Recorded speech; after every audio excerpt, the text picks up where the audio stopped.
नमस्ते दोस्तों, आज मैं प्राणपुर, आजमनगर, कदवा और बलरामपुर में रहने वाले सभी लोगों के लिए बहुत जरूरी बात करना चाहता हूं। हमारे लोकल हीरो सुभाष भाई हमारे क्षेत्र के विकास के लिए बहुत मेहनत कर रहे हैं।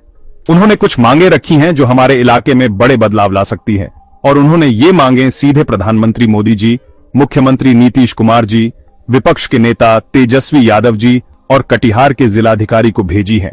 तो चलिए इन मांगों को समझते हैं और जानते हैं कि ये हमारे लिए इतनी महत्वपूर्ण क्यों है।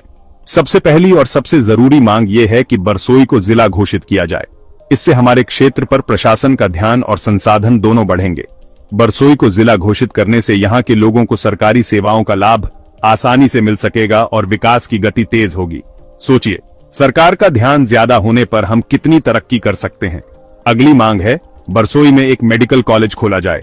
इससे न सिर्फ बेहतरीन मेडिकल शिक्षा मिलेगी बल्कि सभी के लिए स्वास्थ्य सेवाएं भी बेहतर होंगी। मेडिकल कॉलेज से न केवल स्थानीय छात्रों को उच्च शिक्षा का अवसर मिलेगा बल्कि क्षेत्र में स्वास्थ्य सेवाओं का भी विस्तार होगा। हम सब जानते हैं कि ये कितना जरूरी है, खासकर स्वास्थ्य संकट के समय। सुभाष भाई सोनैली में ITI का कॉलेज भी चाहते हैं। घर के पास उच्च शिक्षा का मतलब है कि हमारे बच्चों को दूर नहीं जाना पड़ेगा, जिससे उनका समय और पैसा दोनों बचेगा और उन्हें अच्छी शिक्षा भी मिलेगी। ITI कॉलेज से तकनीकी शिक्षा को बढ़ावा मिलेगा और युवाओं को रोजगार के बेहतर अवसर मिलेंगे। और ये रही एक और खास मांग, छात्रों के लिए मुफ्त इलेक्ट्रिक स्कूटर। इससे आना जाना आसान और पर्यावरण के अनुकूल होगा। मुफ्त इलेक्ट्रिक स्कूटर से छात्रों को स्कूल और कॉलेज जाने में सुविधा होगी और यह पर्यावरण के लिए भी लाभदायक होगा। सोचिए, हमारे पर्यावरण पर कितना सकारात्मक असर पड़ेगा और छात्रों को आने जाने में कितनी सुविधा होगी। हमारे बुजुर्गों के लिए वो वृद्धावस्था पेंशन 2500 रुपये प्रति माह करने की मांग कर रहे हैं। इससे हमारे बुजुर्गों को आर्थिक मदद मिलेगी और उनका जीवन सम्मान से गुजरेगा। वृद्धावस्था पेंशन से बुजुर्गों को आर्थिक सुरक्षा मिलेगी और वे अपने जीवन को सम्मान पूर्वक जी सकेंगे। हर पंचायत में सुभाष भाई कोल्ड स्टोरेज बनवाने की बात कर रहे हैं। इससे हमारे किसान अपनी फसल को सुरक्षित रख पाएंगे और बर्बादी कम होगी, जिससे उनकी आमदनी बढ़ेगी और खाने की कमी नहीं रहेगी। कोल्ड स्टोरेज से किसानों को अपनी फसल को लंबे समय तक सुरक्षित रखने की सुविधा मिलेगी और उनकी आय में वृद्धि होगी। वो ये भी मांग कर रहे हैं कि राजधानी एक्सप्रेस ट्रेन का स्टॉपेज बरसोई जंक्शन पर भी हो। इससे संपर्क बेहतर होगा और हम सभी के लिए यात्रा करना सुविधाजनक होगा। राजधानी एक्सप्रेस के स्टॉपेज से बरसोई के लोगों को बड़े शहरों तक आसानी से पहुंचने का अवसर मिलेगा।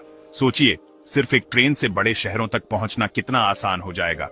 आजमनगर में वो एक B.Ed कॉलेज और एक कृषि विश्वविद्यालय खोलने की मांग कर रहे हैं।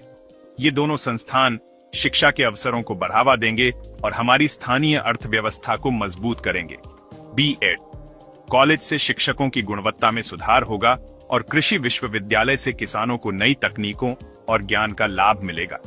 ये मांगे सिर्फ मांगे नहीं हैं, ये हमारे क्षेत्र के उज्जवल भविष्य की दिशा में उठाए गए कदम हैं। सुभाष भाई का विजन स्पष्ट है और अब हमारी जिम्मेदारी है कि हम इन पहलों का समर्थन करें और अपनी आवाज बुलंद करें। तो चलिए एकजुट होकर इन बदलावों के लिए आवाज उठाते हैं। इस वीडियो को शेयर करें, अपने दोस्तों और परिवार से बात करें और यह सुनिश्चित करें कि हमारे नेता हमारी बात ध्यान से सुने। देखने के लिए धन्यवाद और आइए हम सब मिलकर प्राणपुर, आजमनगर, कदवा और बलरामपुर को एक विकसित और समृद्ध क्षेत्र बनाएं। आप सब अपना ध्यान रखें।